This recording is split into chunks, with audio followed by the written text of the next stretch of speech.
시대가 바뀌면서 직업도 정말 다양해졌습니다. 기존의 9to6의 근무 시간도 이미 자신이 임의로 근무 시간대를 선택할 수 있는 업종도 늘어났고, 다양한 시도들이 지금도 곳곳에서 행해지고 있습니다.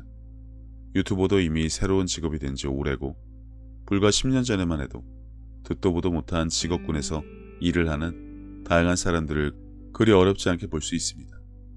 4차 산업혁명 시대가 되면서 기술의 발전은 그 끝을 알 수 없을 정도로 비약적인 성장을 해서 애플이 스마트폰을 출시한 이후에도 핸드폰만 하더라도 상상조차 할 수 없던 일을 손에서 처리하는 시대에 우리는 살고 있습니다. 자율주행이니 인공지능이니 공상과학 영화에서나 구경했던 것을 이제 실제로 누리는 시대라 곧 드론 택시를 타고 출퇴근한다거나 화성여행을 다녀오는 시절도 곧 경험하게 될 것입니다.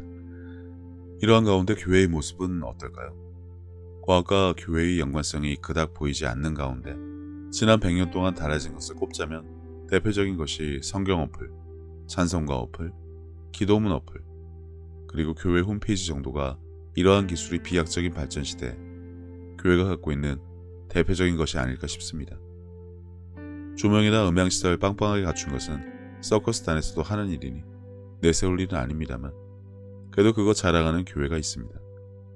아무튼 주일에 교회에 가서야 들을 수 있었던 설교도 이미 텔레비전 채널을 통해 종일 들을 수 있고, 유튜브를 통해서도 팬데믹 시대에 집에서 교회 나가지 않고 예배를 드리는, 과거에는 상상도 할 수 없던 일을 우리는 지금 경험하고 있습니다. 그래서 지금 이 세대의 사람들은 빠르게 변하는 시대에 발맞추지 못하면 낙오되거나 스스로 그렇게 인정할 수밖에 없는 지경에 이른 것을 알 수 있는데, 그러다 보니 사람들은 자기 개발이나 동기부여 영상들을 보면서 힘을 얻고 용기를 얻고 위로를 얻는 것이 보편화된 것은 이미 오래전 일입니다.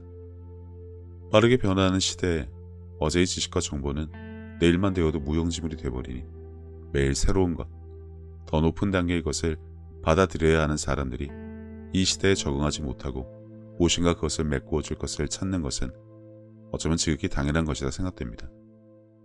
그러다 보니 지칠 수밖에요. 당장에 할 일도 많은데 공허함이나 불안감도 없애야 하니 말입니다. 평소에도 매사 모든 일이 이게 맞나 아닌가, 해야 되나 말아야 하나 생각할 틈도 주지 않습니다.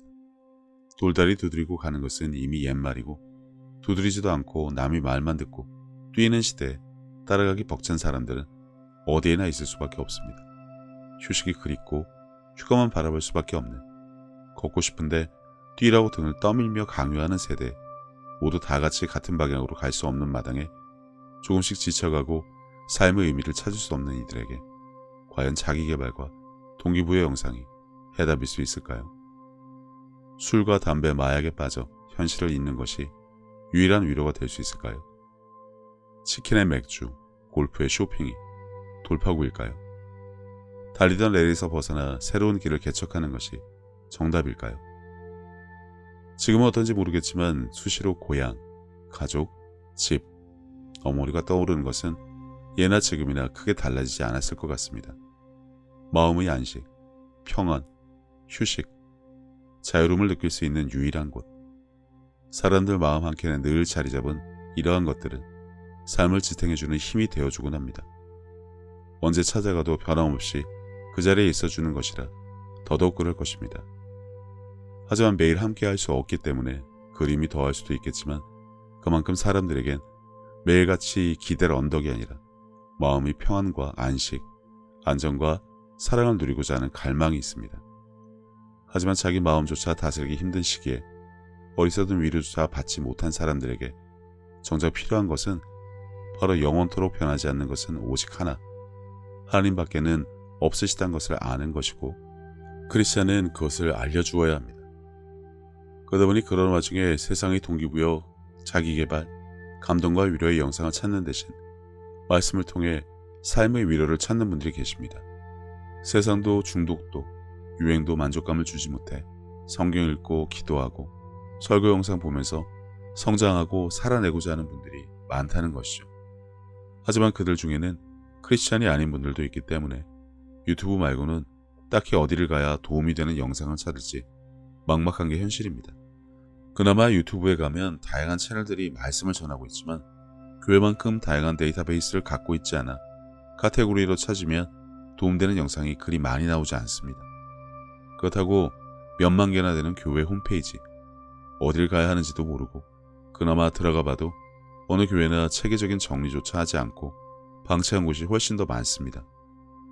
삶이 힘들 때, 친구나 가족과의 관계 문제가 있을 때, 재정적인 문제에 대해 미래에 대한 염려와 걱정이 들 때와 같이 상황별로 찾아볼 수 있는 말씀이 정리된 곳은 눈을 씻고 찾아봐도 발견하기 힘듭니다. 영상미는 바라지도 않고 그 교회 성도들조차 다시 보기 싫을 정도로 마구잡이를 쌓아둔 영상 창고로 보일 정도입니다. 게다가 수십 년 전에 홈페이지 제작이 유행이던 시대에 제작을 하고 리뉴얼을 여태 하지 않아 고대 유물관과 같은 홈페이지를 가진 교회들이 대부분인데, 비둘기 같은 성령이라는 말이 성경에 있으니 온통 비둘기 농장처럼 홈페이지마다 비둘기가 날아다니지 않는 곳이 없을 정도로 21세기 교회가 맞나 싶게 낙후한 곳이 많습니다. 교회의 홈페이지 중요성을 모르는 교회, 교회 소식이나 알리고 행사 사진 올린 것이 전부인 교회, 성도들이 보던 말던 설교 영상 차곡차곡 쌓기만 한 교회, 가서 볼 곳조차 없는 교회 홈페이지에서 위로는커녕 말씀조차 제대로 받을 수 없는 실정인데, 팬데믹에도 교회에 모이지 못하게 하는 것이 기독교 탄압이고 교회 나와서 드리는 예배에 목숨을 걸어야 한다고 울부짖던 게 바로 얼마 전이던 것 혹시 기억하십니까? 도와주소서, 부흥을 주소서와 같은 기도나 하면서 단체로 모여야만 하나님이 기뻐하신다고 성경 어디에 나와라도 있던가요?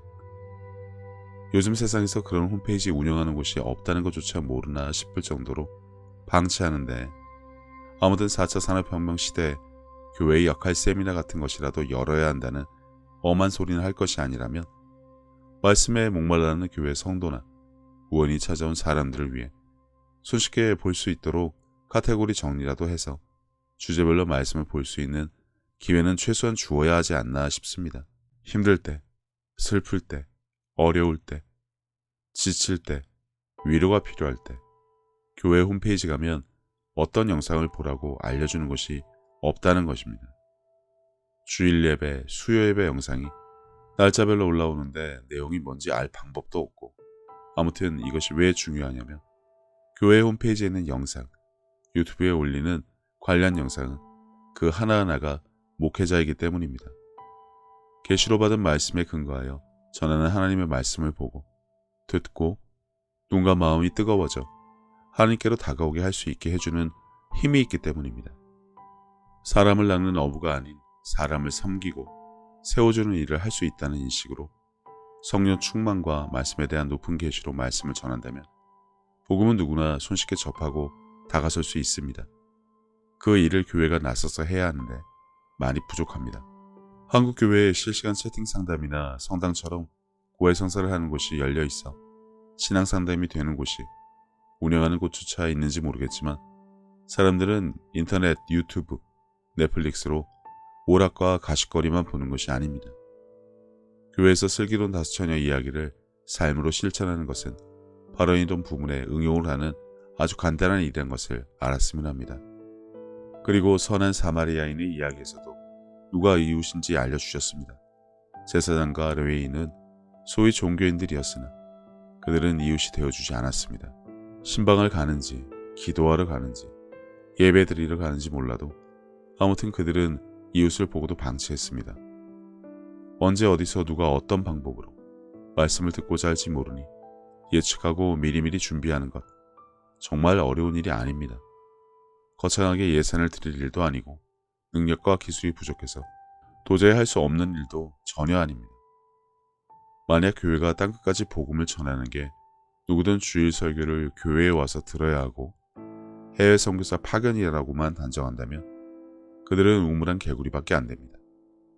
내가 만날 수 있는 범위 안의 모든 이들에게 전하는 것이 땅끝이라는 이해를 가진 교회도 많습니다만, 그 인맥이 모이고 모이면 세계 모든 사람을 연결할 수 있다고 자신할 수 있을까요?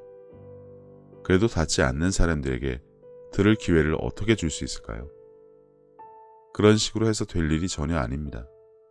그런 인식을 갖고 있다면 이미 인터넷과 유튜브라는 훌륭한 시스템이 있음에도 불구하고 교회의 기본적인 것조차 갖추지 않고 시대에 뒤떨어진 종교시설로 낙후한 곳이라고 스스로 광고하는 것밖에 되지 않습니다.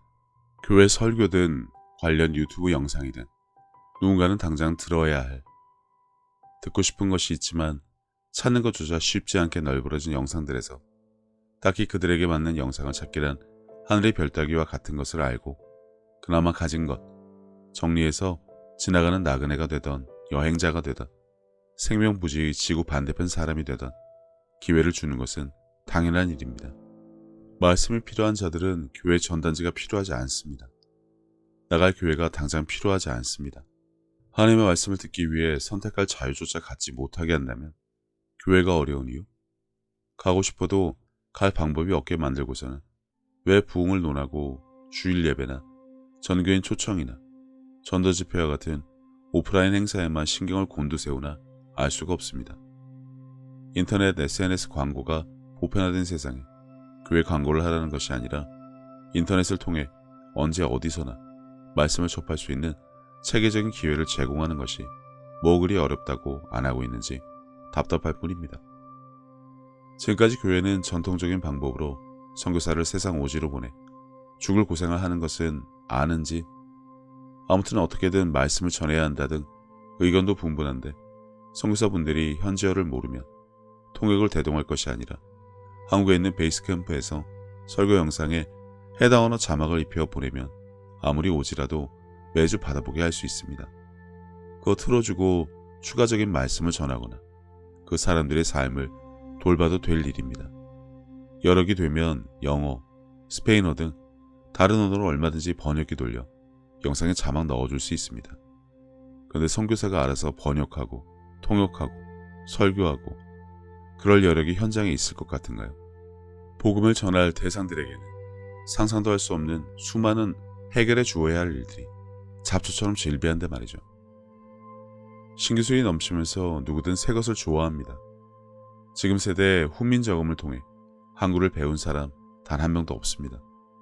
교회에서 아직도 구약과 율법, 제사를 붙들고 신약이 없는 듯 사는 것도 아이러니하지만 구약, 신약의 뜻 정도라도 안다면 법이 바뀌면 무조건 새 것을 따라야 하는데 교회만큼 구약, 신약으로 부르며 옛것과 새것을 나눈 것도 흔하지 않으면서 아직도 옛것을 그리워하며 사는지 신약에는 성령에는 그리 정통하지 못한 것이 현실이라 안타깝지만 아무튼 사파를 그리던 애니메이션을 만들다 신앙상담 Q&A 영상을 올리다 자막을 여러 언어로 달아주던 할 것은 무궁무진합니다.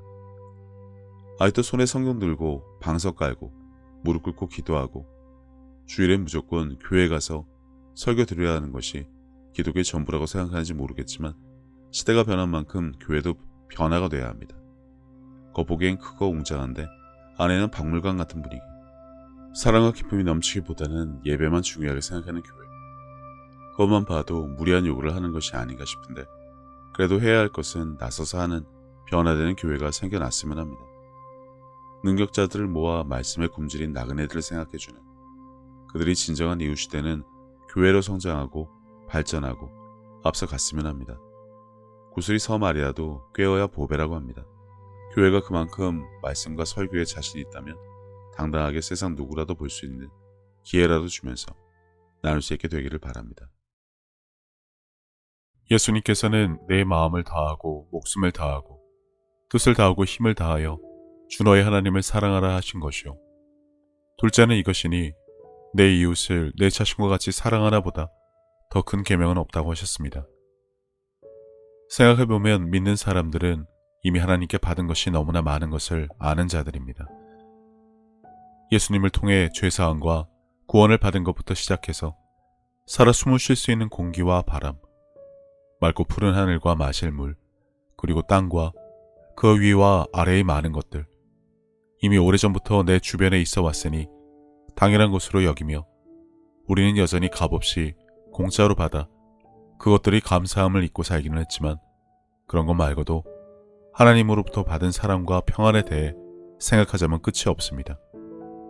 하지만 사람은 하나님으로부터 받은 그 많은 은혜를 갚을 방법이 없습니다. 그래서 하나님께서는 내 이웃을 내 몸같이 사랑하는 것으로 그것을 대신 갚으라고 하신 것인지도 모릅니다. 그리고 지극히 작은 자에게 한 것이 곧 하나님께 한 것이라고 하셨으니 그분의 은혜를 알고 그분을 닮아가는 삶을 살아가야 한다면 지금 내가 살아가는 삶의 방향이 하나님과 나의 이웃을 사랑하는 올바른 길 위에 있는 것인지 한 번쯤 점검해 봐야 하지 않나 싶습니다. 이와 같이 하나님의 뜻, 그분이 기뻐하실 일이 무엇인지 알고 내게 주어진 소명을 다하기 위해 끊임없이 힘쓰고 노력하는 것도 크리스찬들이 마땅히 해야 할 일이 아닐까라는 생각을 해봅니다. 이제는 세상 유행에 따라 요동치던 내 마음을 모두 내려놓고 혼자서 하나님의 뜻을 헤아리는 시간을 가져보시기를 권해봅니다. 하나님은 세상 모든 사람들을 사랑하십니다. 그렇기 때문에 당신이 사랑받기에 마땅한 사람인 것처럼 당신의 가족도 이웃도 그분에게는 마찬가지로 소중한 자녀들입니다. 당신이 어려운 상황을 겪었을 때 하나님께서 당신의 삶에 관여하실 수 있도록 마음의 문을 열고 그분을 신뢰하며 동행하는 삶을 살아왔듯이 이제 당신도 다른 사람들에게 먼저 다가가서 손을 내미는 귀한 삶이 되어주시기를 바랍니다. 예수님께서 주신 새 계명, 서로 사랑하라. 저도 늘 제 자리에서 최선을 다하여 섬기고 사랑하며 살도록 하겠습니다. 감사합니다.